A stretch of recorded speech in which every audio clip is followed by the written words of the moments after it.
I thought of speaking today on something which probably concerns you very much, the jobs, the employment situation, what's happening all over the world. So if you look at the big global picture today, what you find is very interesting things happening around. One, if you look at the global GDP increase, which is the value of goods and services produced, which we all consume. That's all economics is all about. So the GDP, or the value of income or the goods and services produced, is increasing steadily at about 3 to 4% per annum. Today's global GDP is close to about $110 trillion. Just to put it in India's context, we are at about 4 trillion, right? So, and this GDP is growing, right? On the other side is the people who work to produce that GDP, people like you and me, the workers of the world, so to say. Workers come from the population. Population growth is now relatively much smaller, less than 1% per annum is what the world global growth of population is. And we are in this world about a little more than 8 billion people, right? So GDP grows at about 4%, population grows at about 1%. So logically, it should be that the employment situation should be better, because more income is being generated, more production is taking place, and the population growth is relatively smaller. But what we know, or we can define as the jobs intensity of GDP, or the employment intensity of GDP, that for every dollar, how much of the people are required to be employed, that percentage is what tells you that what is the state of employment in the world. So today, the global employment rate, workers' participation or workers' population ratio of people, we consider 15 years and above as those who are workers. So that ratio is about 60%, right? So 60% of the people are employed, right? And that to the GDP, if you take, you can get the GDP intensity of employment, right? But in terms of population itself, so about 60% of the people of 15 years and higher age work. The rest don't work, they are non-workers, so to say, right? This ratio of workers to population of 15 years and above is declining in the world, right? It used to be about 66% in 1991, and it's about 60% now, right? So it's declining. It used to be much higher earlier, but it's declining. And as you see a lot of things happening around in the world, it seems to be, which I'll speak a little later, that the declining trend might be the one which you would see.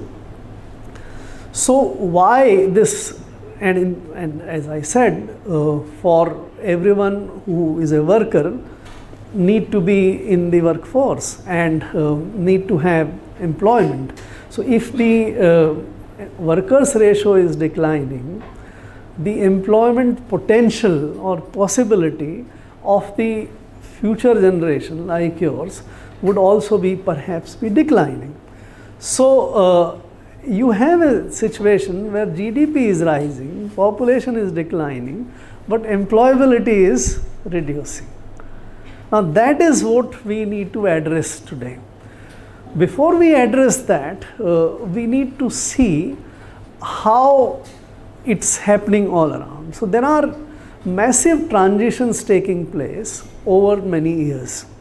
If you would know, about 10,000 years back, there was hardly any worker in the world. We used to live in an age which is hunter-gatherers age. Population was also small, but everyone used to gather his or her food, literally. There was no agriculture, nothing was produced, and since nothing was produced, there was no worker, so to say. But over the years, in last about 10,000 years, agriculture became the work for most people. People started producing crops, fruits, vegetables, others in their own fields, agricultural field. Some would raise plantations, some would raise animal husbandry, pastoral economics and all, but most people started working. And that is where the concept of workers in a way came. Some people owned land, but most people worked on those lands or their own lands to sort of produce. So that is where the working concept, that you work to earn and to earn to consume.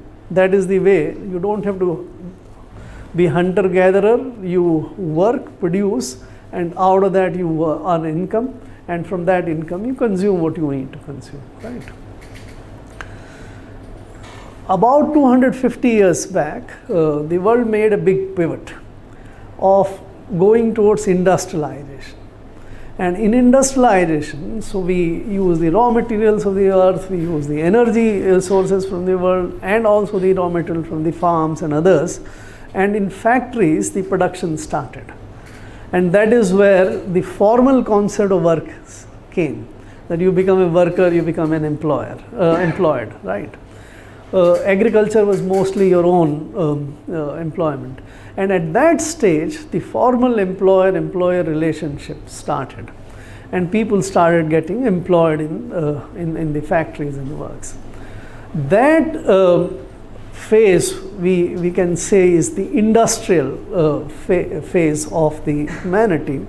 At some point of time, machines started becoming, taking a lot of work. They became more and more, automation came into being.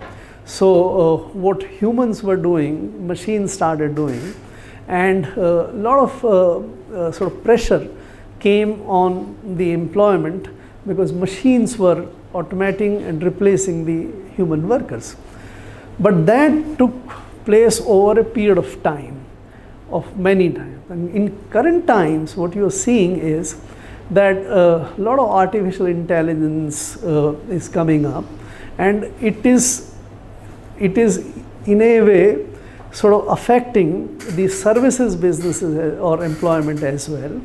And people are who used to use mind, that mind for work, that is now having a threat or having a sort of competitor, if I may put it that way, that intelligent machines, computers, your AI and others are now sort of seeking to replace the human labor in the intellectual and the services work. So these three transitions from agriculture to industry and industry to services to digital has changed the situation very much of the global employment. If I can give you a broad idea, today in the world, roughly about 24-25% people work in agriculture. Another 25% people work in industry. And about 50% or 49% people work in services. And 1 or 2% which is left over is government and other miscellaneous kind of jobs. So that is the composition. If you juxtapose it with the value of the GDP which these sectors generate, the situation is very different. So agriculture generates about 4 to 5% of the global value. Industry generates about 25% of the value. And services generate about 66-67% of the value. So 25% people in agriculture generates 5% of value. 25% people in industry generates 25% of value, and 50% of the people in services generate about 66% of the value. And if this transition goes through further, because what you now see, that agriculture has become automated virtually, and in most of the developed countries, you see the ratio of value and the worker. Take America for example. American GDP is about 1% agriculture, and about 2% of the people work in agriculture. UK, you go, 1% of the people work in agriculture, and 1% of the value is generated in agriculture. India's situation is somewhat different. We generate about 16% of value in agriculture, but we employ 46% of the people in agriculture. So it's very simple that if you employ more people in a sector and generate less value, there is a poverty there, because their incomes per person will be much smaller than the value they generate. Where the value is higher, the number of people are less, you get less.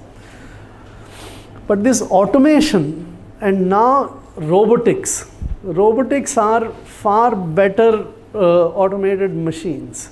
And the robotics joined with the artificial intelligence is far, far better qualitatively intelligent machines. So this trend is accentuating in the world of automation, robotics, and the intelligent machines, right?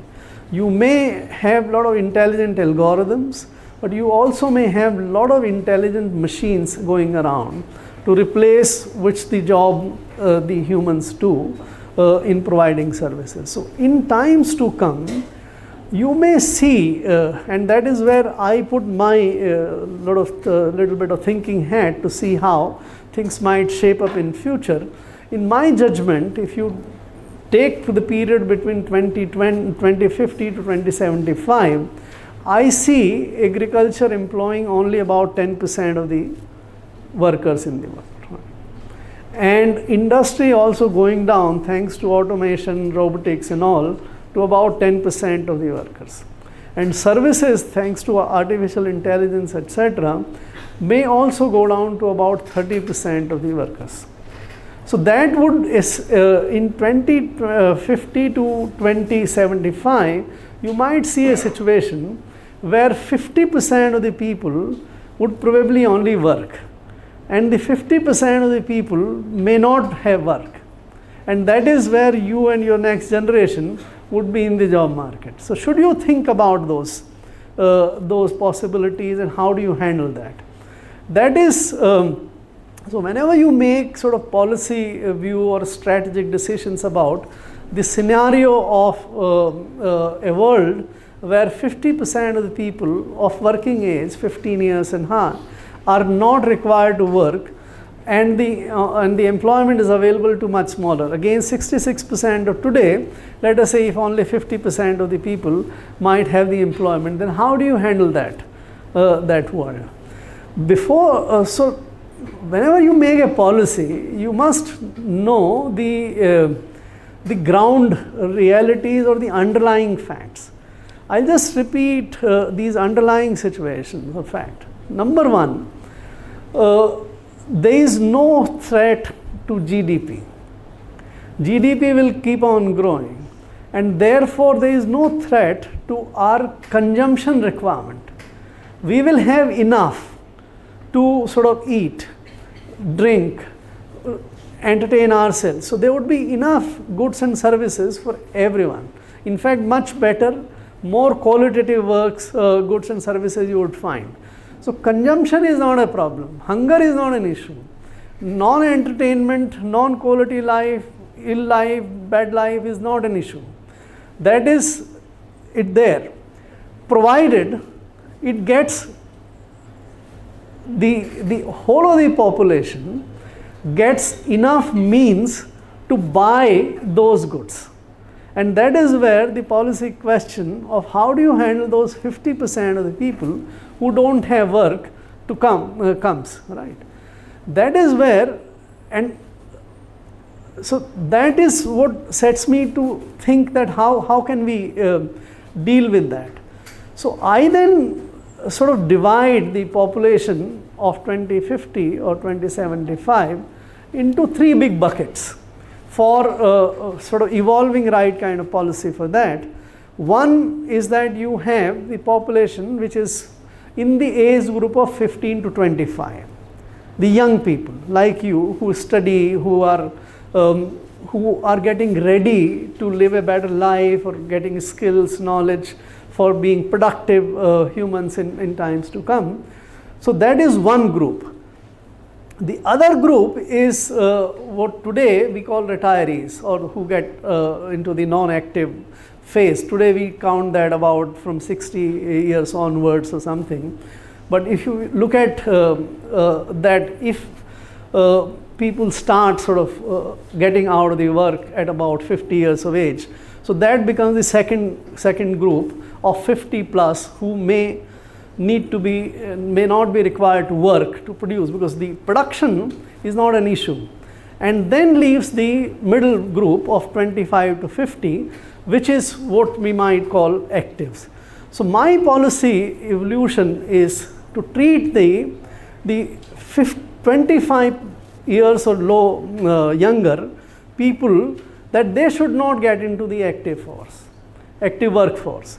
They should be basically focusing on building their knowledge, their skills, their abilities, capabilities across the board to live a better life, not only education, but also their bodies and how do you do yoga, sports and other kind of things, so that you become a better human being and then enjoy the life thereafter. So that if we evolve a policy where up to 25 years the people don't work, that might be the first policy prescription from my side. The second one is that after 50, you don't expect them to work. They get out of the work, enjoy you have done 25 years of work, and then you are now fit enough and you have earned your retirement, and you should be able to enjoy your life by sort of your savings or otherwise. And the 25 to 50 year people are the ones which we work. And that takes me to the policy prescription that the governments, how do the government handle that? So up to 25, let the parents and the government take care of all the people. And after 50, if we introduce something like a universal basic pension scheme for all of them to have enough to sort of entertain themselves, to live them, and then take care of them, that is where they can work. And the remaining people are in the employment market. So I think if we move towards that, we can have a very a good world where enough is being produced, GDP keeps on growing, and active people work, and both the sides, the younger ones become more and more better ones, and the elder ones live a better life. I think that is what, it will be a world which will be very happy, productive, and a great world. Thank you very much.